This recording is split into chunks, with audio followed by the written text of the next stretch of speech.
In this video, I want to discuss the implication of Christian persecution in Britain and America, but notably in Britain, where you cannot even read your Bible on the streets. Okay, one girl was playing the keyboard, gospel music, and she was told she couldn't do that. Yet you have Muslims who are selling their literature on the streets of Birmingham and London and peddling their religious beliefs. Some are even bowing down and praying on the on the trains and public transports, making a statement, okay, that they're not going to respect, a Christian, so-called Christian country, but they're going to do it as if they were living in Saudi Arabia.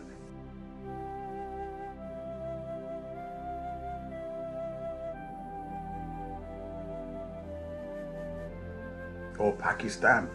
But what's interesting is that while Christians are being persecuted for reading the Bible, okay, even praying, just silently praying outside abortion clinics, you have extremists who are going around saying that they want to spread Shariah law, and no one challenges them. No one. In fact, the government do everything in their power to make sure that they keep these groups happy and unmolested.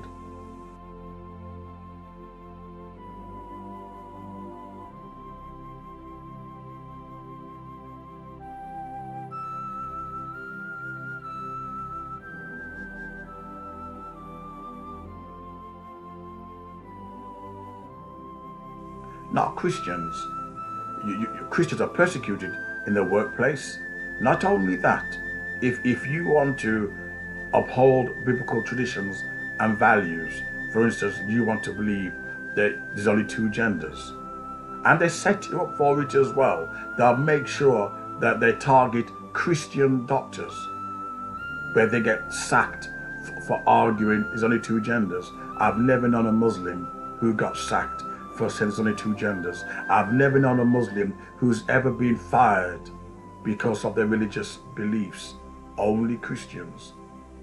Yet we Christians, day in, day out, we pretend that we are a part of society and our votes is somehow going to do good.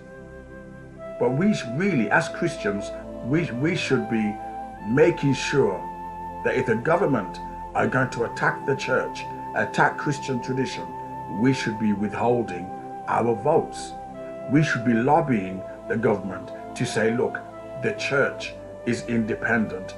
Our values, our Christian truths remain strong in Bible principles, and we're not going to change it. We should lobby the government to tell them, just like you protect the Quran, you to protect Muslims, we Christians also need protection.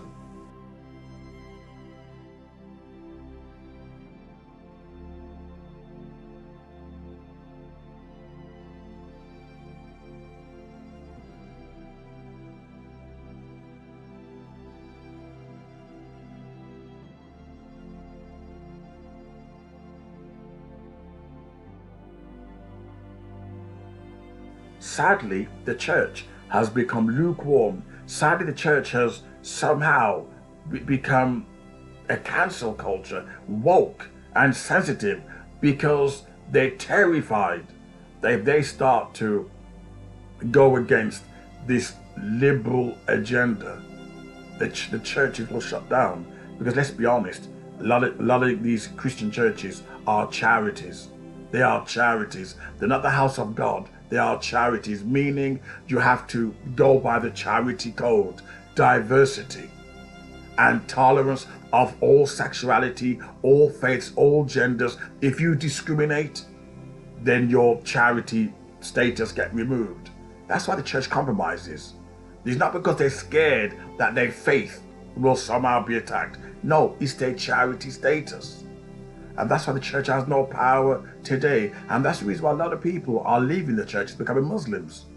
because the church not standing by strong Bible principles and Bible standards. And as a result, we have no voice anywhere.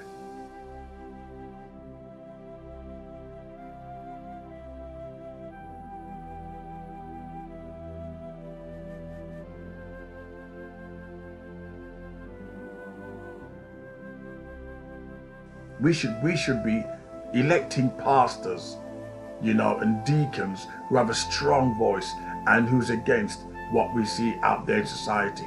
And they should be lobbying the government to protect the church, not attack it, because we want to uphold biblical values. But sadly, it's not happening. The Muslims, their faith is protected. They can go on the streets and shout jihad. They can shout on the street, behead those who offend Muhammad. They can do all these horrible stuff, but you can't even read the Bible.